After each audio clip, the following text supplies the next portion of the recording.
Michael Isikoff with a really great story on Yahoo. He's one of the best investigative reporters in the country. It's about what Donald Trump wanted to do with sanctions. Now, there's what he says and there's what he actually does. So earlier he had said, I would not and have never even thought about taking them off, referring to sanctions on Russia. Somebody said Donald Trump wants to. I don't want to take them off. And that can't be any clearer, but he went on to say even more. He said, I would never take the sanctions off until something is worked out to our satisfaction and everybody's satisfaction in Syria and in Ukraine. I've made great deals. That's what I do. Why would I take sanctions off without getting anything? Well, Donald Trump, that is a great question. So now we go to Isikoff's story, where he explains that it turns out the Trump White House was looking to get rid of sanctions within days of Donald Trump entering the White House.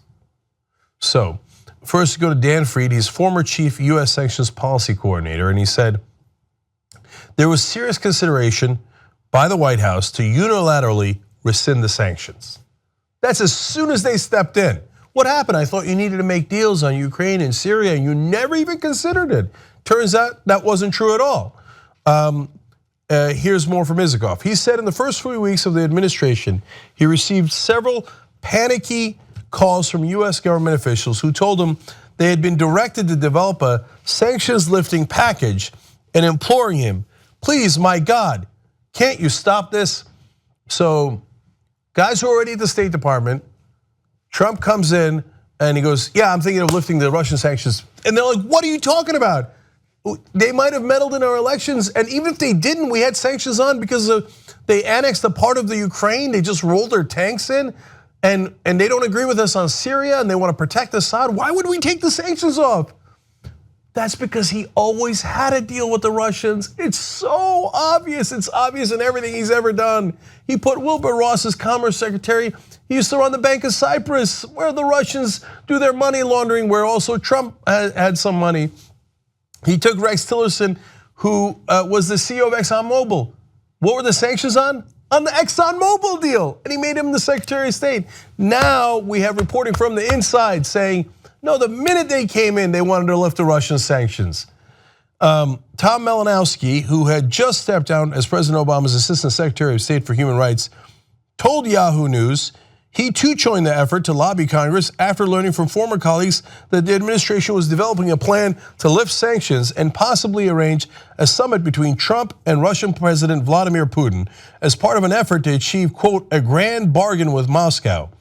And here's his quote, it would have been a win-win for Moscow. So they were trying that from day one, and what happened? Well, at the G20 meeting, Putin and Trump went and had a 2-hour and 15-minute meeting where the deal was, Trump says, hey, did you do that meddling? Putin says no. Trump then says, okay, then we're done with it and we're not gonna investigate it any further and that's it. And so that's a win for Russia. Then he says on Syria, let's do a ceasefire. Well, Putin's like, my ally Assad is winning right now. We're gonna cement his lead, deal, that's a win for Russia.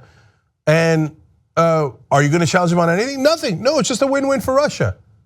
Hey, look at that, they executed the plan they had from day one to help Russia on every issue, and most importantly, get to lifting the sanctions. Now, these concerns led some department officials to also reach out to Malinowski, an Obama political appointee who had just stepped down. Malinowski said he, like Fried, called Cardin and other congressional allies, including aides to Senator John McCain, and urged them to codify the sanctions, effectively locking them in place before Trump could lift them. Now, I tell you that because look at all the effort that the State Department went to say this is a terrible idea to immediately lift sanctions on Russia, and it is not justified by anything. So they go to the Congress and they tell Republicans and Democrats, they go, you gotta stop this guy because he wants to lift the sanctions right away. And so you know the story's real because the senators did do that. Cardin and then Lindsey Graham, an ally of John McCain, introduced a bill to make sure the sanctions were not lifted. Now, 6 days later, Mike Flynn had to step down anyway. This is in the beginning of the administration because of his contacts with the Russians. So the bill didn't get fully executed. But you can tell by the fact that they proposed that bill that the State Department is telling the truth, that Trump wanted to lift the sanctions on Russia immediately. Now, guys, for the crowd who keeps saying there's no evidence that they had any dealings with Russia at all. If Russia didn't help you win the election and there's no deal with the Russians, why would you get into office and on day one be like, oh, we gotta lift those sanctions for the Russians right away, based on what? Nothing at all. Just lift the sanctions, whatever you do, lift the sanctions. Lindsey Graham at the time said, again, he's a Republican senator, Russia has done nothing to be rewarded with sanctions relief. Well, nothing that we know of, but apparently there's something the Trump administration knows about what they did for them that the rest of us are now beginning to find out. So, did they have a deal with the Russians? This certainly seems to indicate so. Is it the smoking gun, lock all of them up? No, but is it evidence number 89 that yes, the Trump administration wanted to help the Russians for apparently some favors they did to Trump, because they certainly didn't do America any favors, and none that anyone can see.